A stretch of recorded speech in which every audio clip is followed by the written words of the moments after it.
आज जो हमारा कवि सम्मेलन का कार्यक्रम केंद्रीय विश्वविद्यालय और राष्ट्रीय कवि संगम के संयुक्त तत्वाधान में हुआ है, मैं ऐसा समझता हूँ कि ये एक जब कहते हैं ना कि एक मोनोटोनी ब्रेक करने के लिए, तो मैं समझता हूँ कि इस तरह के कार्यक्रम विश्वविद्यालय में लगातार होने चाहिए। मैं बधाई देता हूँ केंद्रीय विश्वविद्यालय के आयोजकों को और कवि संगम के जो राष्ट्रीय अध्यक्ष हैं जगदीश मित्तल जी, वो आए और आज के कार्यक्रम के मुख्य अतिथि डॉक्टर राजीव भारद्वाज जी थे। मैं ये कह सकता हूँ कि आज की परिस्थिति में जब आज संपूर्ण विश्व की चिंतन प्रक्रिया कहीं ना कहीं चिंते हो गई है और आज हर व्यक्ति जो है कहीं ना कहीं अग्रणीय विचारों से ऊर्जा ग्रहण कर रहा है, इस समय में मुझे ऐसा लगता है कि इस तरह के कवि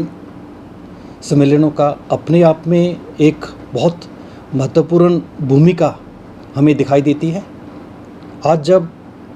युवा शक्ति को एक दिशा देने के लिए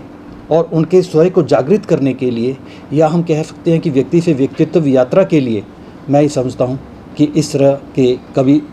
सम्मेलनों का बहुत बड़ा अहम योगदान है। हमारे केंद्रीय विश्वविद्यालयों में भी अभी हाल ही में जो है साहित्यकारों को अभी हमने पीछे एक सम्मेलन किया था और यहाँ पर लगभग हमने 30 जो हैं साहित्यकार उनको हमने सम्मानित भी किया गया था। हमारे हाल ही में हिंदी विभाग के द्वारा कांगड़ी बोली और साहित्यों को प्रमोट करने के लिए कांगड़ी बोली एवं लोक साहित्य शीर्षक से 6 महीने का अभी सर्टिफिकेट कोर्स का शुरू करने का इस अकादमिक सत्र से हमारा प्रावधान किया है।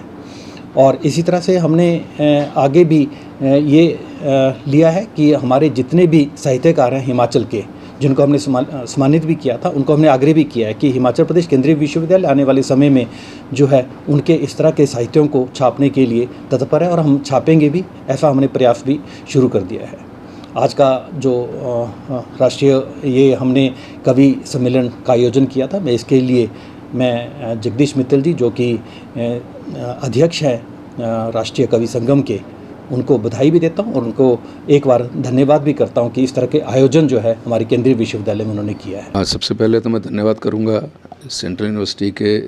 वाइस चांसलर आदरणीय बंसल जी का कि मुझे इस कार्यक्रम में, जो कि दीनदयाल अध्ययन केंद्र और सेंट्रल यूनिवर्सिटी के तत्वावधान से एक कवि सम्मेलन का आयोजन हो रहा है,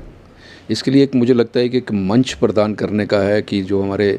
कवि हैं उनको एक मंच प्रदान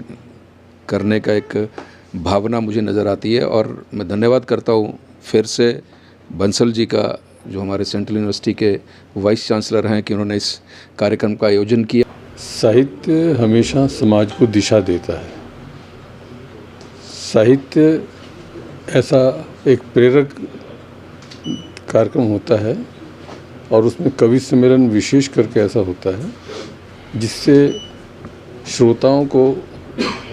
कम शब्दों के अंदर बहुत अच्छे तरह से एक ऐसी बात मिल जाती है जो लोग बार बार उसको सुनने के लिए अपेक्षा करते हैं यूट्यूब पर, उस पर। और ये केंद्रीय विश्वविद्यालय हिमाचल प्रदेश के संयुक्त तत्वाधान में हम एक कार्यक्रम कर रहे हैं। इसके अंदर पूरे हिमाचल प्रदेश के कवि आएंगे और अपनी कविताओं के माध्यम से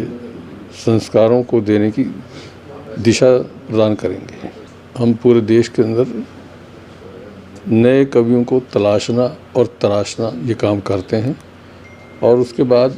उनको उचित मंच मिले, अच्छे कार्यक्रम मिलें, अच्छा लेखन करें, ये हमेशा से हमारी पूरे देश के सब प्रांतों में कोशिश रहती है। उसी क्रम में हमने हिमाचल के यहाँ एक कार्यक्रम रखा है, धर्मशाला के अंदर भी। पिछले दिनों देश के लगभग सब प्रांतों में कार्यक्रम चले और उसी कड़ी के अंदर ये आज धर्मशाला में हम कर रहे हैं। कविता में इतनी शक्ति होती है, बड़े बड़े भाषणों को भी यदि कोई समाप्त करता है तो कविता की 4 लाइनों से समाप्त करता है। लोकसभा में भी आपने अनुभव किया होगा, जब भी कोई व्यक्ति बोलता है प्रधानमंत्री से लेकर के और किसी भी सांसद तक, तब तक उसका भाषण पूरा नहीं होता या रोचक नहीं होता जब तक वो कविता की 4 पंक्तियाँ न सुना दे। तो ऐसा ही एक हमारा प्रयास है कि नए नए कवि अच्छी बातें लिखें और अच्छी बातें समाज तक पहुँचाएं।